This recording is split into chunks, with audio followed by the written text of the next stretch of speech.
러시아의 대문호라고 하면 도스토옙스키, 그리고 투르게네프, 그리고 또 톨스토이, 이렇게 세 명을 꼽죠.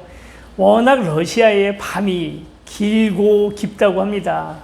우리가 잘 아는 것처럼 낮도 밤으로 보여진 그런 백야 현상이 나타나는 데가 그 러시아인데요. 그 추운 겨울밤을 할 일이 없으니까 이분들이 소설을 쓰는데요.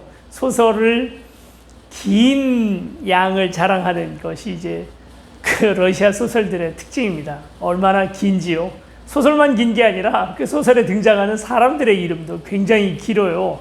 길고 또 여러 이름을 가지고 있어서 여기서는 이렇게 쓰이고 저기서는 저렇게 쓰이고 하는 것들 때문에 헷갈릴 때도 참 많습니다. 그게 이제 러시아 소설을 읽는데 아주 굉장히 여러 가지 방해를 주는데요. 그래서 이렇게 소설을 읽을 때 종이에다가 이름 써가면서 그래서 이 사람이 누구고 또 어떻게도 불리고 하는 것들 이렇게 정리해가면서 읽지 않으면 그 문화권이 아닌 사람들은 참 그 소설 읽기가 쉽지가 않죠. 그래도 아주 유명한 소설들이 참 많지 않습니까? 특히나 우리가 이게 잘 알려지고 친숙한 분은 우리 톨스토이입니다. 그 또 이 세 명의 문호들이 대다수 또 기독교인이고, 그리고 또 기독교인일 뿐만 아니라 그 신앙이 도스토옙스키하고 또 톨스토이는 그 신앙의 색깔 자체가 많이 다릅니다. 도스토옙스키는 어떻게 보면 좀 뭐랄까요, 탕자와 같이 방황하던 삶, 죄인의 삶들에 대한 어떤 그런 깊은 이해들이 있다면, 톨스토이는 아주 어려서부터 귀족의 그 자녀로 이렇게 살아오면서 평탄하고 그리고 뜨거운 열성을 가진 그런 신앙을 가지고 있었습니다. 이 톨스토이가 얼마나 신앙이 좋은지, 그의 농노들과 함께 농사를 지었대요. 그래서 가을거지 같은 거 할 때면 직접 낫을 들고 가서 그 농노들과 함께 친숙하게 그렇게 농사를 같이 짓고 또 직접 그들에게 분배를 해주고 하는 모습을 통해서 기독교인의 그런 본분을 많이 보여줬다는 거죠. 그런데 이제 나중에 굉장히 화제가 됐던 그 사건 중에 하나가 뭐냐면, 톨스토이의 아내가 톨스토이하고 그렇게 사이가 별로 안 좋았던가 본데, 톨스토이 사후에 그 어떤 신문 기자와 인터뷰를 하면서 그런 이야기를 합니다. 톨스토이의 사랑은 그러니까 하나님에 대한 신앙의 뜨거움 때문에 사랑하는 척하고 애를 쓰고 노력을 했는지는 모르겠지만, 그러나 그건 진정한 사랑은 아니었다, 이렇게 얘기를 했대요. 그래서 이게 이제 화제가 되고 그렇게 자연스럽지 못한 사랑, 그게 이제 어떻게 보면 신앙에 대한 조소로 이어지는 그런 기사가 나온 적도 있었습니다. 물론 이제 나중에 공산권 국가가 되었기 때문에 러시아가, 그래서 이제 톨스토이에 대한 비판 의식들이 나오면서 그런 얘기들이 같이 나왔었겠습니다만, 이제 좀 아쉬운 부분이겠죠. 톨스토이가 그래 원래는 이제 질투도 많고 굉장히 폐쇄적이고 이기적인 사람인데, 그런데 그 예수님의 가르침 때문에 일부러 애를 써서 결국 이제 이타적인 모습으로 또 이웃을 사랑하면서 그렇게 하는 모습들을 그렇게 했다. 근데 이제 저는 여기에 대하여 반론을 좀 제기해 보려고 합니다. 우리는 유시민 씨가 얼마 전에 어떤 인터뷰인가요? 어떤 그 대담 프로에서 그런 얘기를 한번 하더라고요. 우리가 자주 저지르는 오류가 몇 개가 있는데 그 중에 하나가 자연적인 것에 대한 오류다. 그분 용어가 그래요. 그냥 유시민 씨 용어가 자연적인 것에 대한 오류다라는 거예요. 우리는 자연스러움, 또 자연에서부터 온 것, 총천연적인 것, 이런 것들이 좋다라고 하는 그런 것들에 대하여 무비판적인 어떤 그런 사조를 우리가 가지고 있습니다. 무슨 얘기냐면, 치약을 하나 사용을 하더라도요, 천연 재료로 사용하는 그런 만든 치약은 무조건 좋고, 인공적인 어떤 것들을 가미한 그런 치약은 덜 좋다고 하는 인식이 있어요. 그것이 사실인지 사실이 아닌지와는 상관없이 우리는 그렇게 인식을 한다는 거예요. 우리의 감정도 자연스러우면 그게 좋은 것이고, 자연스럽지 않고 뭔가 인공적이고 인위적이고 노력을 해서 만들어낸 감정이거나 이런 것은 그에 비하면 좋지 못하다라고 하는 인식, 그런 사조가 있다는 거죠. 여러분 뭔지 다 아시겠죠? 밥을 먹거나 뭐 음식을 섭취를 할 때 자연에서부터 바로 온 것을 먹는 것은 우리의 몸에 좋다. 과연 그런가? 이 식품 전문가들에게 물어보면 전혀 근거 없는 이야기랍니다. 의학 전문가들도 그렇게들 이야기하죠. 그리고 또 그게 좀 애매하긴 해요. 공산품과 또 자연에서부터 온 천연 재료로 사용한 음식을 도대체 어떤 근거로 나눌 수 있냐는 거예요. 우리가 뭐 플라스틱, 아니면 화학 재료 이런 것들은 좋지 못하다 하지만 결국 그 화학 재료, 뭐 설탕이건 아니면 뭐 아미노산, 질소 이런 것들을 어디서부터 뽑아내나요? 천연 재료에서부터 뽑아내거든요. 플라스틱이다 하면 플라스틱 어디서 뽑아내나요? 석유에서 나오거든요. 석유는 어디서부터 나온 건가요? 이건 수십억 년 전 동물들 또는 뭐 식물들의 기름들이 밑에 지층에 고이고 고여서 만들어진 게 석유 아닙니까? 이건 천연이에요? 아니면 인공이에요? 이것도 천연이거든요. 애매해요. 이렇게 따지기 시작하면 뭘 천연이라고 말하고 뭘 자연이라고 말하고 뭘 인공이다라고 말해야 할지 그걸 어떻게 대답하겠어요? 콘크리트는 인공적인 것이고 그리고 흙벽돌은 자연적인 것이다. 여러분 흙의 한 종류인 석회와 화산재 같은 것들을 섞어가지고 만드는 게 콘크리트 아닙니까? 이걸 어떻게 그렇게만 이야기할 수 있겠냐는 거죠. 그리고 또 한 가지, 자연에서부터 직접 가지고 온 재료들 중에 우리의 몸에 좋지 못하고 독성을 품고 있는 것이 80%가 넘습니다. 그렇잖아요? 우리가 뭐 아무 풀이나 아무 나뭇잎이나 다 먹을 수 있는 게 아니거든요. 그거 아주 자연적인 건데도 그 안에는 분명히 독성이 있고요. 우리 몸에 받지 못하는 부분들이 있어요. 이렇게 생각을 하면 그 유시민 씨 말이 맞죠. 자연적인 것, 자연스러운 것, 그냥 내버려둬도 그 본성이 알아서 가는 것이라 다 좋다라고 하는 사조는 분명히 오류가 맞습니다. 우리의 감정도 마찬가지죠. 에리 프롬은 우리 인간의 사랑에 대하여 사랑의 기술이라는 책에서 그렇게 기술을 하는데요. 그 책의 내용은 이런 거예요. 사랑은 그 오류 때문에 사랑은 자연스러운 것이 좋은 것이고 인위적인 어떤 노력이나 기술 같은 것들 사용하는 것에 대해서 거부감들이 우리는 있어요. 그러다 보니까 누군가와 깊은 사랑에 빠졌을 때는 좋았는데 어느 날 이제 그 사랑이 식어질 때 이 사랑을 더 유지해 가기 위해서 뭔가 노력을 한다든지 애를 좀 써본다든지 하는 것에 대한 거부감들이 다 있다는 거예요. 그래서 어느 날 마음이 멀어지면 자연스럽게, 여기 이제 자연스럽게라는 단어가 들어가죠. 자연스럽게 헤어지거나 아니면 더 이상 사랑하지 않으려고 애를 쓴다는 것입니다. 근데 에리 프롬은 그게 아니라는 거예요. 도리어 우리 안에서 있는 그 자연스럽게 누군가를 사랑한다는 감정은 곧 뭐예요?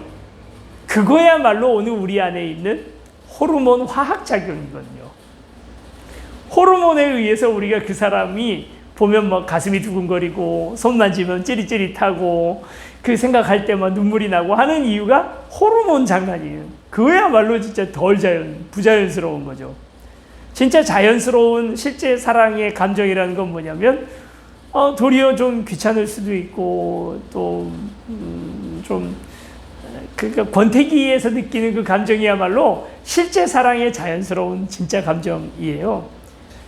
에리 프롬은 그래서 사랑은 기술과 노력이 필요한, 훈련이 필요한 하나의 그게 사랑이라는 거예요. 운동선수가 운동을 연습하는 것처럼 사랑하는 사람도 사랑이 연습하고 계속해서 그 능력을 키워나가기 위해서 애써야 된다는 거예요. 네, 여러분 이제 결혼하신 분들 있잖아요. 이제 솔직히 이제 그냥 고백을 하자면 김재현 목사님 죄송합니다. 우리 김재현 목사님은 정말 사모님을 너무너무 사랑합니다. 그래서 이제 옆에서 이렇게 지켜볼 때에 어떤 느낌이 드냐면 나는 도저히 다 흉내도 못 낼 만큼이나 사모님한테 굉장히 잘 하십니다. 그리고 그렇기 때문에 모든 사람들이 그렇게 사랑해야 된다고까지 생각하시는 것 같아요. 목사님. 아무나 되는 게 아니에요. 목사님이니까 되는 거예요. 우리는 노력해야 돼요. 정말 우리 김재현 목사님 또 사모님 사랑해요. 사모님 생각도 다를 수도 있습니다. 네, 죄송해요. 그렇게 사랑하기 위해서 애를 설거지도 해주고요. 그리고 또 데리러도 가주고요. 비가 막 쏟아지는 날 우산 없이 나갔다면 그 우산 들고 가는 거예요. 사랑은 그래서 심장으로 하는 게 아니에요. 가슴으로 하는 게 아니에요. 사랑은 손과 발로 하는 겁니다. 애를 쓰고 노력을 할 때 더 늘어나고요. 그리고 에리 프롬이 또 우리에게 충고해 주는 게 있어요. 사랑을 더 크게 하기 위해선 고백하는 거예요. 사랑한다고 일부러도 말하는 거죠. 그게 낯간지러워. 저도 강원도 남자잖아요. 뭐 강원도 남자만 그런 건 아닙니다. 뭐 강원도 남자들 좀 원래 그런 거 잘 못해요. 막 나 잡아봐라 그러면 뭐 경상도 사람들은 뭐 잡히면 찌기 빈다 뭐 이런다잖아요. 뭔가 애교가 통하는 분위기가 아닌 거죠. 강원도 남자들은 나 잡아봐라 그러면 뭐요? 그냥 미쳤노? 이렇게 하고 넘어가게 되는 거예요. 부끄러운 얘기죠, 사실. 근데 이제 그럴 때 그 애교를 받아주기도, 우리 여성들은 남성들에게 애교. 근데 이거 남녀차별적인 발언이었을 수도 있습니다. 남성도 여성에게 애교. 또는 뭔가 더 사랑스러워 보이기 위하여 애를 쓰고 또 그를 손과 발로 사랑하기 위하여 애를 쓸 때 사랑은 더욱더 더 화려해지고 커지고 그렇다는 거예요. 자연스러움으로 그냥 내버려 두면 내 안에 사랑을 위한 호르몬이 그쳐지게 되고 그러면 권태기가 오게 되고 그 권태기를 그냥 받아들이게 되면 헤어지고 끝나는 거예요. 우리는 일평생 한 사람을 사랑하는 것 아니겠습니까?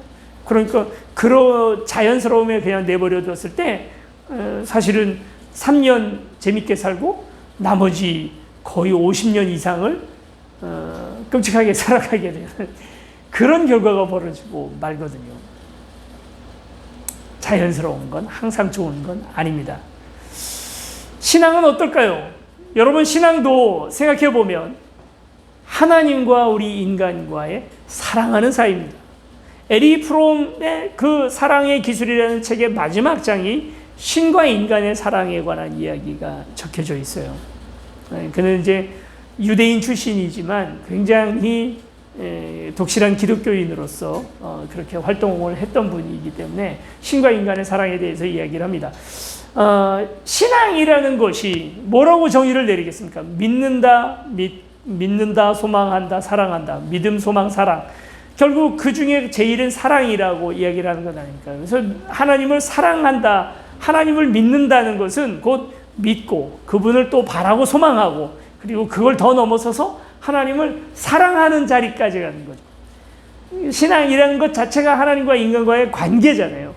그분을 신뢰하는 것에서 넘어서서 그분을 바라고 그분이 오기를 바라고 그분의 재림을 바라는 소망으로 가서 그리고 그게 더 커져서 하나님을 사랑하며 사는 것이 신앙의 최종 목표가 아니겠습니까?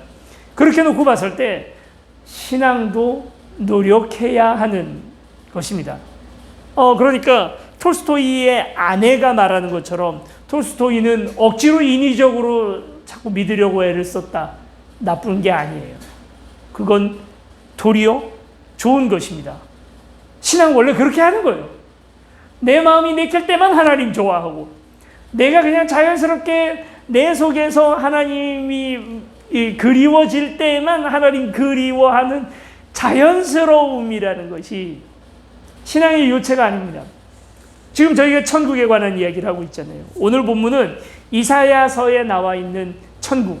그래서 모 종교단체, 뭐 그냥 얘기를 하자면 여호와의 증인이라는 단체에서 전도지를 나눠줄 때 항상 천국에 대한 청사진으로 그 그림체 있잖아요. 여호와의 증인 그림체 아시죠? 뭐 흑인도 있고 동양인도 있고 백인도 있고 꼭 그렇게 그림을 그려요. 그리고 아이들도 있고 그리고 그 아이들이 사자들과 함께 놀고 독사굴에 손 집어넣고 노는 장면이 항상 그 여호와의 증인 전도지에 나오잖아요. 여러분 아마 지금 전도지를 받아보셨으면 아마 아실 건데요. 대표적인 천국 그림이 바로 이 이사야서 11장 그리고 또 이사야서 65장에 나와 있는 바로 이 장면입니다.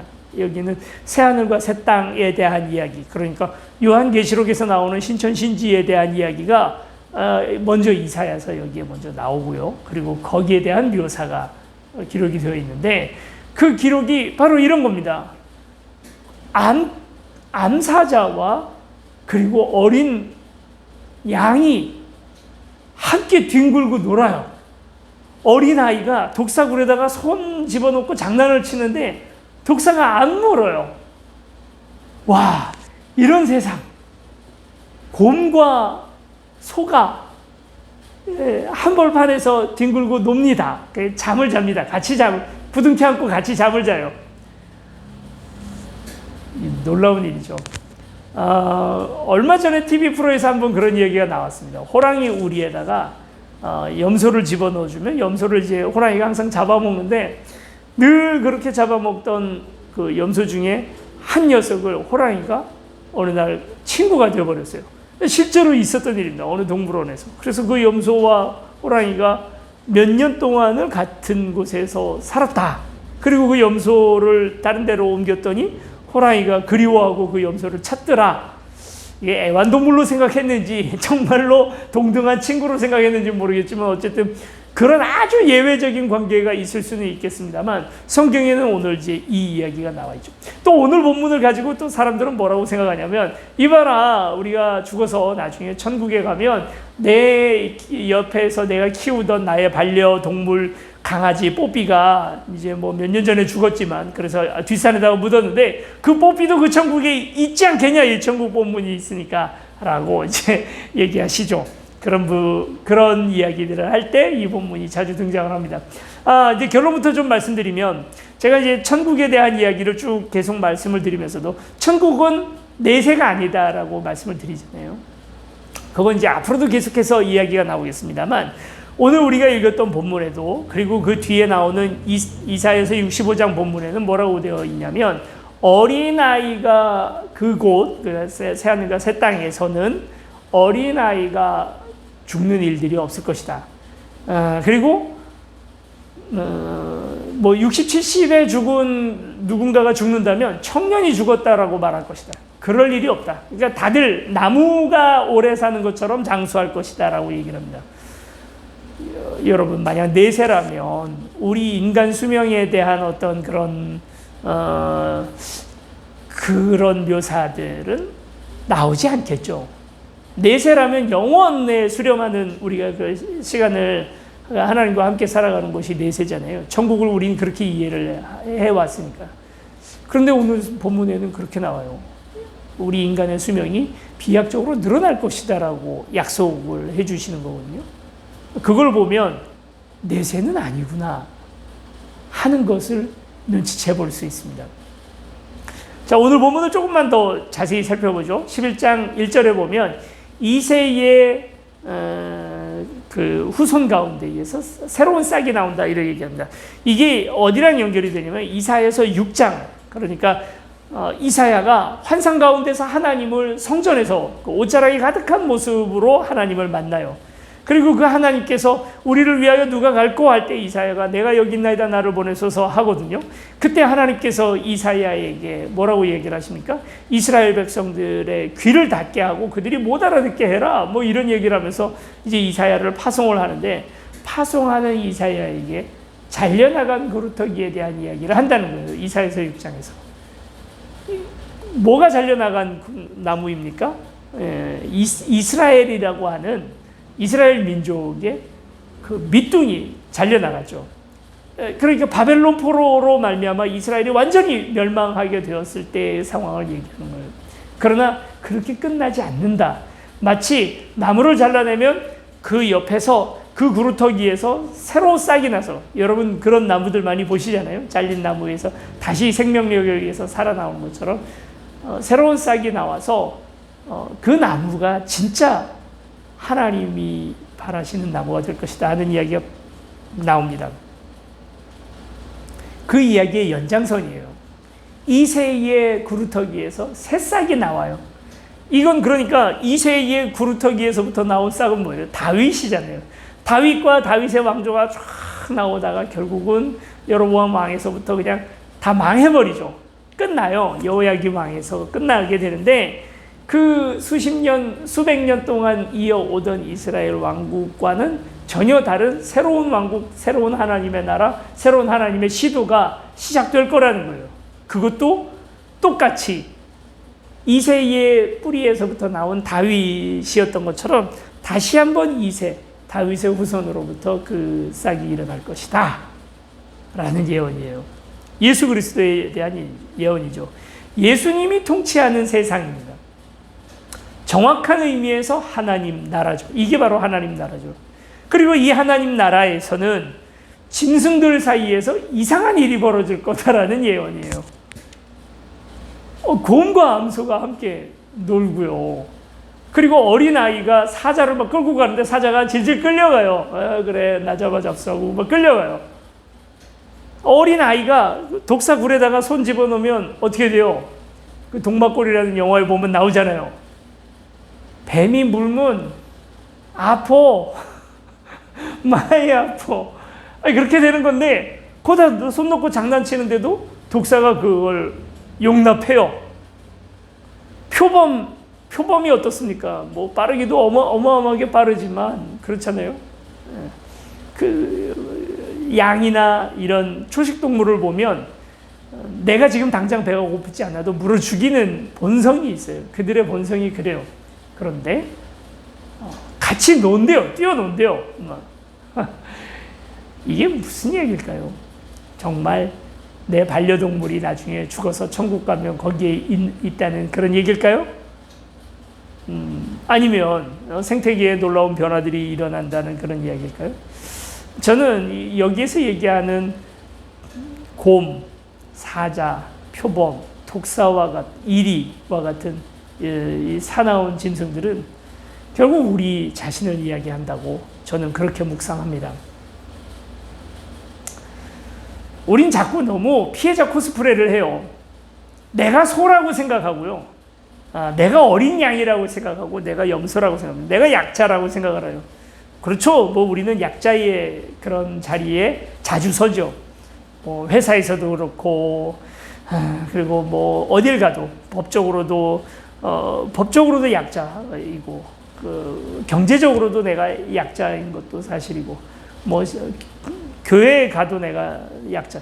그러니까 늘 내가 약자의 모습이라고 생각을 하지만 우리 인간의 몸 본성 안에도 분명히 그냥 자연스럽게 내버려두면 곰과 같은 다 물어뜯고 먹고 남을 죽여서 내가 먹을 수 있고 살아남을 수 있다고 생각하는 마음.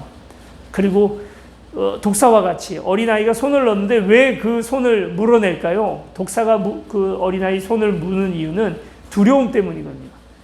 내가 해함을 당할까 봐에 대한 두려움 때문에 남에게 상처를 주고 또 억압하고 그런 본성들이 오늘 우리에게 늘 있다는 거예요.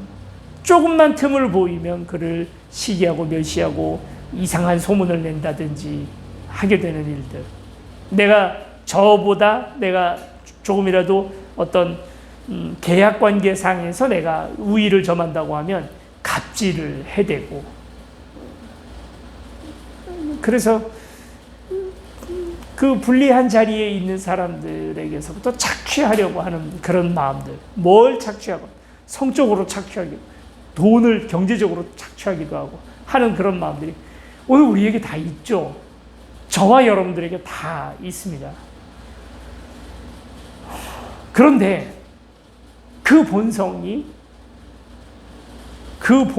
가지고 그 약자들과 더불어 살게 된다는 거예요. 좀 비틀어서 한번 생각해 봅시다. 오늘 이 장면. 이리하고 어린 양하고 같이 뛰어놀아요. 누가 불편할까요? 쌍방이 다 불편해요. 좀 안 그랬으면 좋겠어. 그렇잖아요. 이리는 이리끼리 놀으라 그래. 그럼 지들끼리 편할 거 아니에요, 그냥. 근데 이리도 불편한 거예요. 저거 먹고 싶어 죽겠는데, 저걸 확 깨물었으면 너무 맛있겠는데. 이 일본 애니메이션에 그런 게 하나 있어요. 폭풍이 치던 밤이라는, 제목 정확히 기억이 안 납니다만, 늑대하고 그리고 양하고 사랑에 빠졌어요. 이 진짜 연인 관계가 됐어요. 근데 늑대는 본성적으로 자꾸 자기가 사랑하는 그 어린 양을 물어버리고 싶어요.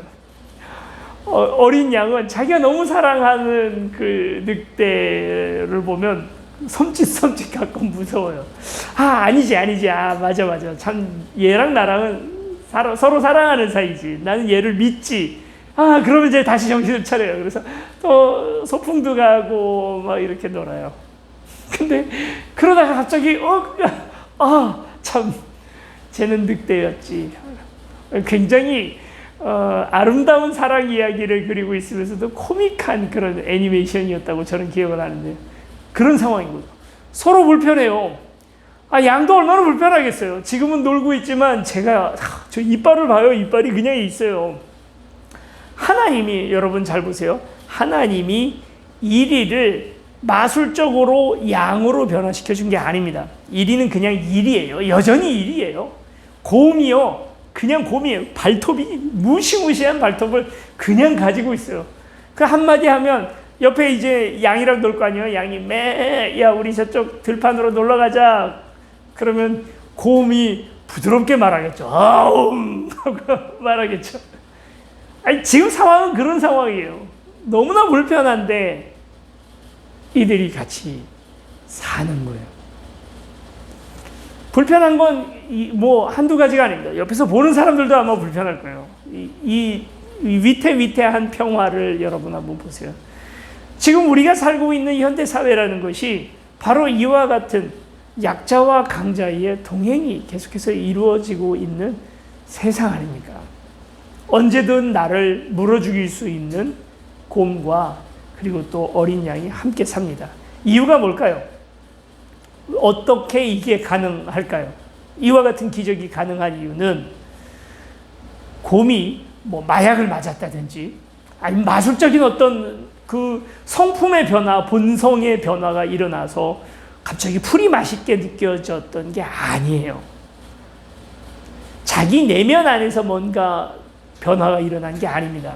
이 변화의 주체는 바로 뭐냐면 여호와를 아는 지식. 그 이전에 이새의 뿌리에서부터 난 한 싹이 통치하는 세상이기 때문이라는 거예요. 그러니까 외부적인 요소 때문에 그런 거예요. 그 통치 때문에, 여호와를 아는 지식이 있기 때문에, 그 지식이 있기 때문에. 이 지식이라는 말은 영어로 knowledge를 의미하는 지식이 아닙니다. 이건 도리어 믿음이라는 말로 번역하면 가장 좋지 않을까 하고 생각이 됩니다. 믿음 때문이라는 거예요. 하나님 믿는 믿음 때문에. 내가 많은 돈이 있어요.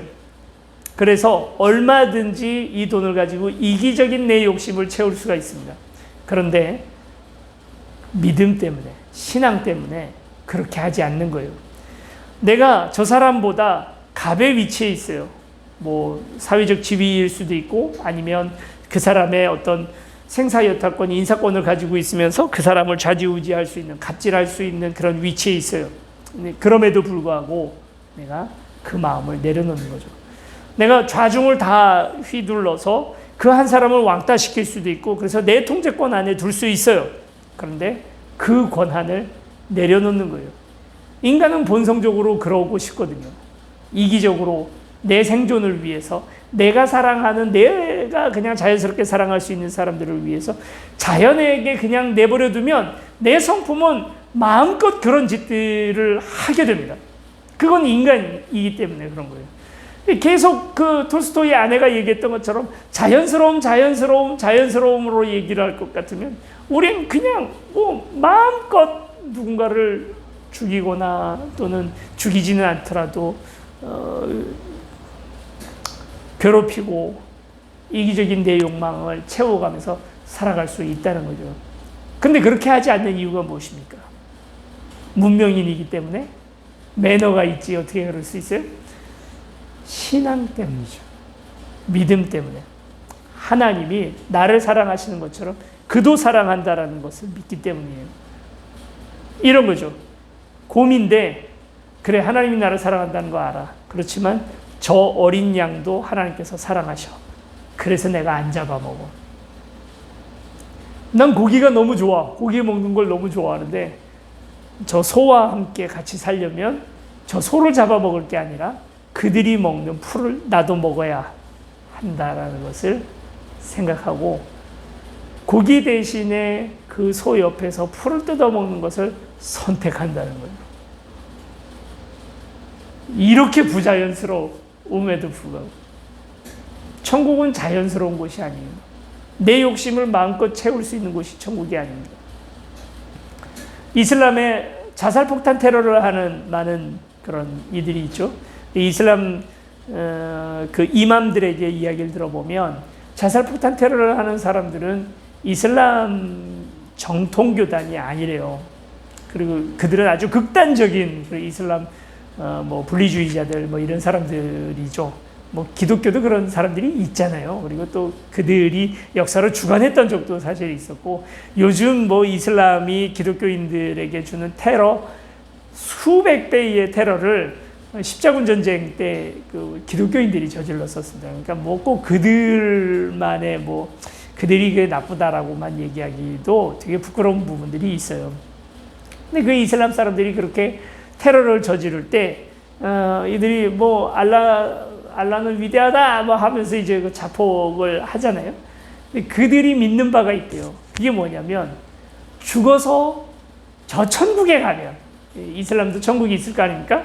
그 저 천국에 가면 수백 명의 여성들, 아름다운 여성들이 하렘을 이루어서 그러니까 그들이 다 내 아내가 되어서 나를 시중든다라고 가르친대요. 이따위가 무슨 천국입니까? 그렇잖아요. 진짜 이슬람 종교가 다 그런 걸 믿는 건 아니에요. 저는 이슬람이 진리가 아니라는 것은 분명히 말씀드립니다만 그렇다고 해서 사실이 아닌 걸 가지고 그들을 비하할 생각도 없습니다. 근데 실제로 이슬람에는 그런 그 이슬람 자폭 테러를 하는 사람들 같은 경우에는 그렇게 믿는다는 거예요. 산의 진미, 내가 여기서는 맨날 그 밀가루 빵만 그냥 가지고 그거 가지고 연명하고 살지만 그러나 죽어서 이렇게 순교해가지고 알라신에게 가면 알라신이 아니죠. 사실은 이제 그들도 여호와 하나님을 자기들의 표현으로 알라라고 얘기를 하는 건데 어쨌든 그 전후 사정이 좀 있어요. 그거는 그렇고요. 네, 어쨌든 그 하나님에게 가면 하나님이 그 엄청난 산의 진미들을 차려놓고 그걸 대접을 한다. 금으로 된 집에서 산다. 이런 신화들을 믿고 자폭 테러를 하는 거라는 거예요. 참 미련하고 어이없는 이야기죠. 우리가 믿는 천국도 그 비슷한 거 아닌가요? 자연스러우면 나의 본성을 다 맡겨서 그 본성을 만족시키는 곳이 천국인가요? 우리 어린아이들은 그러잖아요. 거실에서 에어컨 탁 빵빵하게 틀어, 요즘은 이제 에어컨 아니지만 물론 빵빵하게 틀어놓고 TV 딱 켜서 아니면 무슨 그 뭐 전자오락 게임 딱 하면서 옆에 치킨 하나 딱 쌓아놓고 있으면 여기가 천국이다. 뭐 어디 더 좋은 데가 어디 있냐? 여기가 천국이지라고 천국에 대해서 그렇게 생각. 자기 본성의 모든 것들을 만족시켜주는 식으로 천국을 상상한다는 거예요. 그런데 오늘 성경 본문 보세요. 이사야서 11장에 나오는 어떻게 보면 하나님의 나라, 이거 이제 저는 내세가 아니라고 분명히 말씀을 드립니다만 하나님의 나라의 모습, 우리가 그래서 이게 내세, 우리가 죽으면 이런 천국에 간다라고 얘기하는 그 천국의 모습은 굉장히 불편합니다. 사실은. 좀 꼬아서 얘기를 한번 생각해 보면, 뒤집어 놓고 생각을 하면 사실 그렇잖아요. 소도 불편하고 곰도 불편한 그런 세상이란 말이죠. 하나님의 나라는 그 불편함을 얼마든지 무릅쓰는 나라입니다. 왜요? 하나님 사랑 때문이거든요. 여호와 하나님을 아는 지식 때문이라는 거예요. 이세이의 싹이 난 그가 통치하는 세상이기 때문이라는 거예요.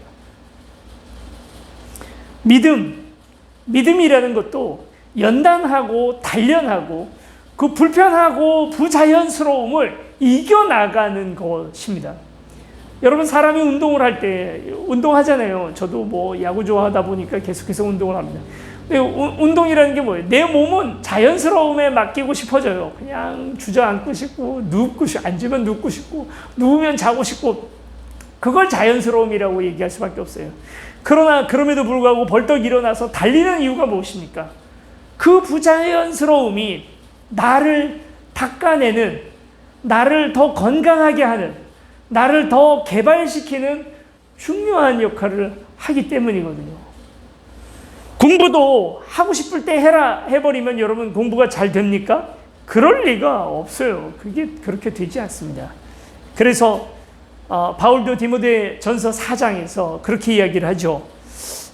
디모데전서 4장을 제가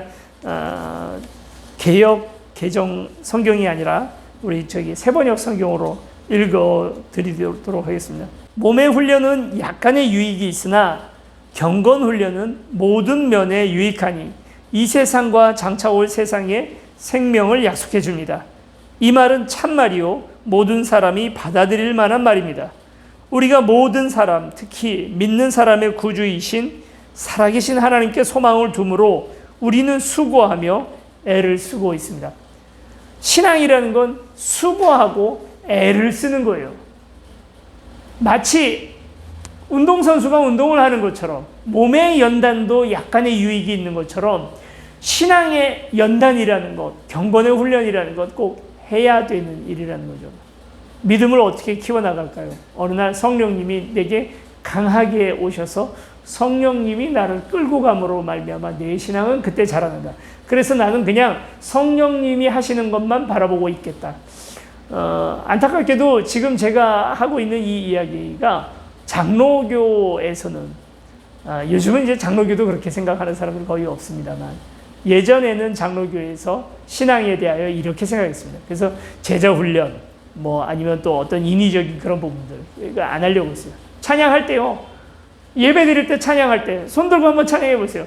손 들고 찬양하는 사람들의 대다수는 사실은 막 마음에 뭉클뭉클한 게 생겨서 지금 내가 손 들고 있다는 사실을 누구도 지금 나를 안 쳐다볼 거야 라고 생각하고 손 들고 찬양하는 사람들 그렇게 많진 않아요. 그렇게 많진 않아요. 그래도 의식적으로 손 드는 겁니다. 오늘 찬양 부르기 정말 싫은데 그냥 나도 가만히 앉아서 듣고만 있고 싶은데 그래도 해야지 하고 손 들고 찬양을 합니다. 그러면 어떻게 되나요? 이게 가식적인 마음, 부자연스러운 마음인가요? 아니에요. 그러면 마음이 생겨요. 정말 하나님에 대한 찬양하고자 하는 마음과 경외하는 마음이 처음에 손 드는 것 노력 자체는 막 이렇게 마음이 나서 한 건 아니었지만 손 들고 나면 그 마음이 생깁니다. 실제로 그렇습니다. 안 그래요? 정말 그렇잖아요. 말씀을 읽어 나갈 때 매일같이 해서 내가 성경 일독을 하겠다라고 할 때도 내 자연스러움에 그냥 내버려두면 오늘 좀 넘어가지 뭐예요. 그렇지만 그러지 않고 오늘 하루도 꼬박꼬박 지켜서 성실하게 말씀을 읽으려고 하는 그 노력 그거죠. 사실 운동이라는 것도 그렇잖아요. 운동도 아령을 이렇게 들 때 꼭 이 PT 조교 뭐라 그러죠? 웨이트 트레이닝 하는 사람들이 와서 이제 옆에 섭니다. 막 들고 있을 때 한 10개 하면 이제 막 팔이 아프기 시작하잖아요. 이제 자연스러움에 맡기면 내려놓고 싶어요. 그런데 이제 옆에 하시는 분이 와서 이제 얘기를 하죠. 한 개만 더, 한 개만 더, 한 개만 더, 한 개만 더, 한 개만 더. 진짜 한 개 했어. 자, 한 번 더, 한 번 더, 한 번 더. 또 한 번 또 하래.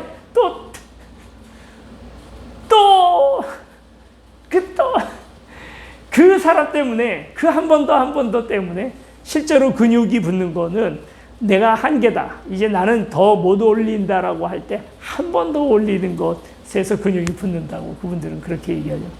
실제로 운동이라는 게 그렇잖아요. 신앙도 마찬가지입니다. 조금만 더 내 한계를 계속 넘어서 한 걸음 더 넘어서고 오늘 성경을 2장 읽었다면 내일 3장을 읽고 또 4장을 읽어가면서 그렇게 자기 한계를 계속 깨나가면서 신앙은 자라나는 거거든요. 신앙도 훈련이고 노력입니다. 그래서 바울도 지금 디모데전서 4장 10절에 그렇게 얘기하고 있는데 우리가 애쓰고 수고하는 이유가 무엇인가?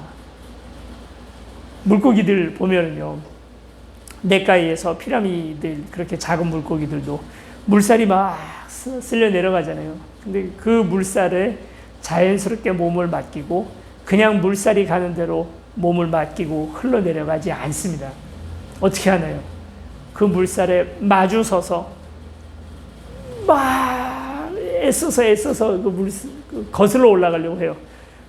그 물살도 있으니까 거슬러 올라가려고 막 애를 쓰면 어떻게 됩니까? 제자리예요. 올라가지지도 않아요. 어차피 그냥 그 자리에 그렇게 있는 거예요. 우리 신앙도요, 그냥 내버려 두면 한정없이 그냥 바닥까지 흘러내려가 버립니다. 죽음이죠, 그건. 그런데 애를 쓰고 붙들고 나가려고 애를 쓸 때에 그 자리라도 지킬 수가 있는 거예요. 죽은 생명은 자연스럽게 그냥 흘러내려가 버립니다. 애쓸 것도 없고 노력하지도 않아요. 살아있기 때문에 애쓰는 거거든요. 타산지석이라는 말이 있죠. 성경에도 철이 철을 날카롭게 한다라는 말이 있습니다. 타산지석, 남의 산의 돌이 내 옥을 가다듬는 데 쓰인다라는 말입니다. 이 말은 철이 철이를 날카롭게 한다는 말과 마찬가지로 사람이 다른 사람의 조언이 나를 가다듬는데 도움이 된다라는 말이죠. 우리가 공동체를 섬기는 이유가 무엇입니까? 그를 통하여 나의 부족함을 알고 그리고 그를 통해서 내가 나의 인격을 가다듬어 나가는 거고, 그래서 그들의 말을 듣고 그들이 나에 대한 평가에 대해서 겸허히 받아들여, 때로 상처가 될 수도 있지만 그걸 받아들여 가면서 나를 발전시켜 나가는 것 아니겠습니까? 그래서 철이 철을 날카롭게 하는 거고 공동체가 필요한 거예요. 그냥 소들은 소끼리 울타리를 만들고 이리는 이리끼리 울타리를 만들어 놓으면 세상 편합니다. 뭐 더 이상 어려울 게 없어요. 그러다가 누가 죽어서 가지고 온 고기인지 알지 못하는 소고기를 그냥 이리들에게 제공을 한다면 이리들은 아무 죄책감 없이 그걸 먹으면서 살 거예요. 그런데 이들을 굳이 같이 붙여놨어요. 애들 보고 야 절대 독사굴에다가 손 집어넣지 마 하고 독사굴에다가 시멘트 발라버리면 깔끔합니다. 그러면 이런 갈등이 일어날 필요가 없어요. 근데 굳이 그들이 같은 곳에서 계속 조우하게 만들어 놓은 상황을 여러분 잘 보세요. 하나님이 원하시는 건 이들이 완전히 분리가 돼서 아무 갈등이 없는 평화의 유지의 상태를 하나님 원하시는 게 아닙니다. 서로 불편하고 힘들지만 이걸 이겨내가는 과정이요. 우리 나란히 걷는 교회를 여러분 한번 생각해 보세요. 이 교회 안에 정말 내가 원수로 여기는, 내가 재수없게 생각하는, 아니면 내가 결코 같이 할 수 없는 성향을 가진 그런 사람들이 이 안에 같이 모였다고 생각을 해봅시다. 있을 수 있잖아요. 교회라는 건 원래 그런 곳이죠. 모든 성향이 다 맞으면 또 생겨요. 자기들끼리. 아, 쟤는 이제 난 재수 없어. 쟤는 싫어. 막 이러면서 생겨요. 교회는 그런 곳이에요. 하나님 나라도 그런 곳이고. 그렇게 어색한 사람들, 만나서는 안 되는 사람들, 외나무다리에서 만난 원수 같은 사람들이 같이 한 공동체를 만들어 나갈 수 있어요. 그러면 그들이 서로가 서로를 단련시키는 하나님의 타산지석이 되어주거든요. 그런 공동체, 그것이 천국입니다. 그런 곳이 천국입니다. 내 마음의 모든 것들이 다 합하고 그런 존재들끼리만 모여서 천국은 만들 수가 없어요. 여러분 생각해 보세요. 교회에서 재수없는 사람들이 있잖아요. 그 사람들 천국 가면 여러분 천국 가면 그 사람들은 지옥 가 있을까요? 야, 저런 사람 천국 못 가. 아이, 그럴 수가 없잖아요. 거기 가면 또 만난다니까. 어떡할 거예요, 그거. 아이씨, 걔가 가는 천국이면 난 안 가. 이럴 거예요. 그럴 수 없어요. 내 본성을 이겨야 돼요. 이기는 건 훈련을 통해서, 그리고 공동체를 통해서 이겨낼 수가 있습니다. 신앙도 훈련해야 되는 것이고요. 애쓰고 노력해야 되는 것입니다. 천국도 마찬가지죠. 그러니까 지금의 이 신앙의 훈련이 천국 가서도 계속되어지나? 물론 이 얘기에는 조금 한계가 있는 얘기입니다. 왜냐하면 천국은 가는 게 아니라 천국이 오는 것이라고 말씀드렸으니까. 지금 우리가 살고 있는 이것이 바로 천국이니까. 여러분, 이곳에서 우리가 사자의 본성을 버리고, 곰의 본성을 버리고, 뱀의 본성을 버리고, 이리의 본성을 버리고, 함께 같이 더불어 살아나갑시다. 그렇게 천국이 오는 거예요. 하나님께서 날 지금 다스리고 있다면 얼마든지 할 수 있어요. 내 안에 여호와를 아는 지식, 그 믿음을 가지고 오늘 우리는 이겨낼 수 있어요. 톨스토이가 했던 것처럼, 그래, 이기적이야. 난 이기적인 본성이 있어.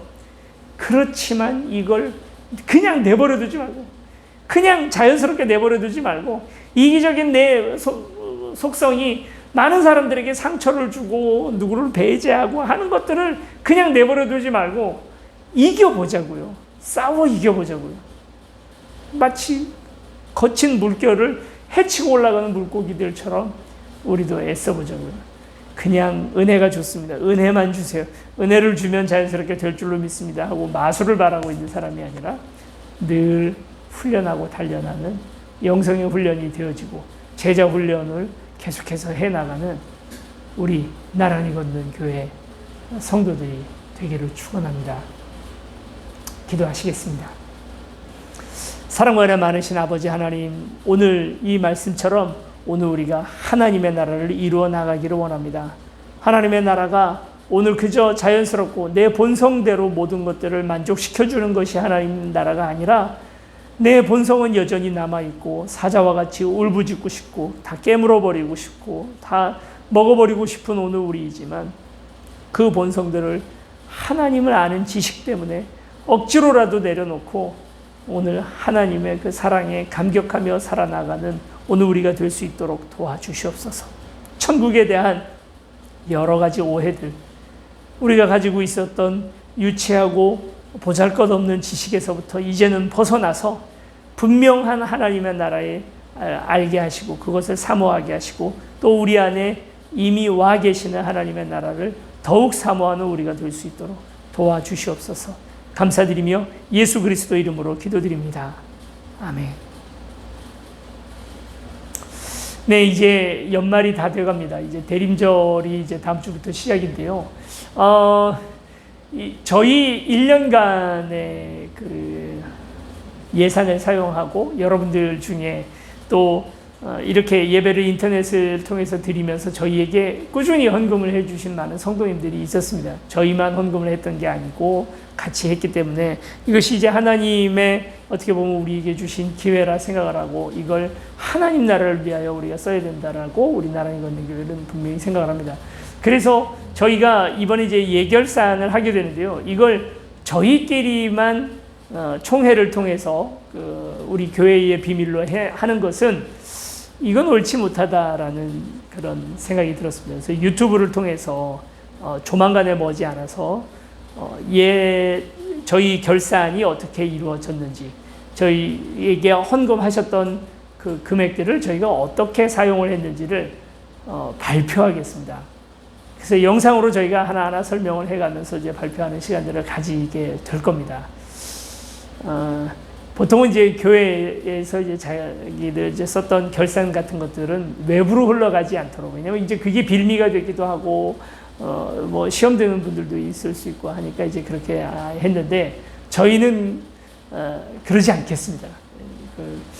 그렇게 하지 않고, 모든 이들에게 영상을 통해서 이렇게 다 공개를 하려고 합니다. 그래서 이제 여러분들도 같이 보시고, 그리고 또 계속해서 기도해 주시고, 또 어떤 좋은 의견이나 이웃사랑을 위한 어떤 통로들이 여러분이 있으시다면 저희에게 적극적으로 개진해 주시면 정말 고마울 것 같아요.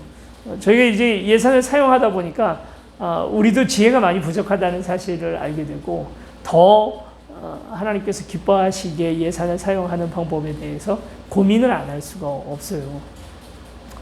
능력의 부족함 탓이고 또 어떤 창조력의 부족함의 탓인데 여러분들께서 어떤 좋은 의견이나 또 좋은 사업 같은 것들이 있다면 저희에게 한번 이야기를 해주시면 너무나 감사하겠습니다. 저희는 정말 풍족하게 올 한 해를 잘 마무리하게 되었고요. 내년도 또 하나님께서 그렇게 붙들어 주시리라는 그런 믿음이 있습니다. 그래서 이제 오늘 예배 온라인으로 드려지는 이제 저희 실시간 예배에서는 총회가 있게 되고 총회를 통해서 또 도울 이웃과 그리고 또 선교사님을 선정하는 역할도 이제 저희가 하게 됩니다. 그 선정이 되면 여러분들에게 또 영상으로 공개를 하도록 하겠습니다. 코로나 잘 이겨내 주시고 저희 자녀들, 저희 그 청소년 자녀들도 이제 좀 두려운 마음이 생기더라고요. 아이들 코로나 백신 맞고 또 어떻게 되는 거 아니야 하는 두려운 마음도 생기지만 이렇게 해서 합력하여 선을 이루어 나간다는 의미에서 저희 자녀들도 이제 또 백신을 맞았습니다. 이렇게 하면 이길 수 있을 것 같아요. 같이 내 이기적인 마음, 두려워하는 마음을 좀 내려놓고 그리고 또 조금만 더 조심하고 한다면 이겨낼 수 있지 않겠나 하는 생각이 듭니다. 여러분도 건강 잘 조심하시고 이 대림절의 기간에 하나님 오심을 항상 기다리는 저와 여러분들이 되었으면 좋겠습니다. 축도로 예배를 마치겠습니다.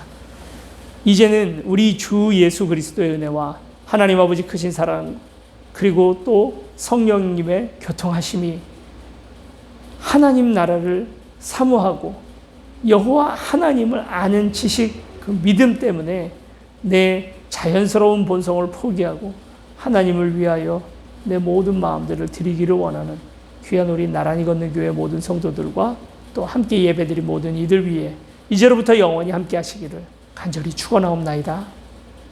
아멘.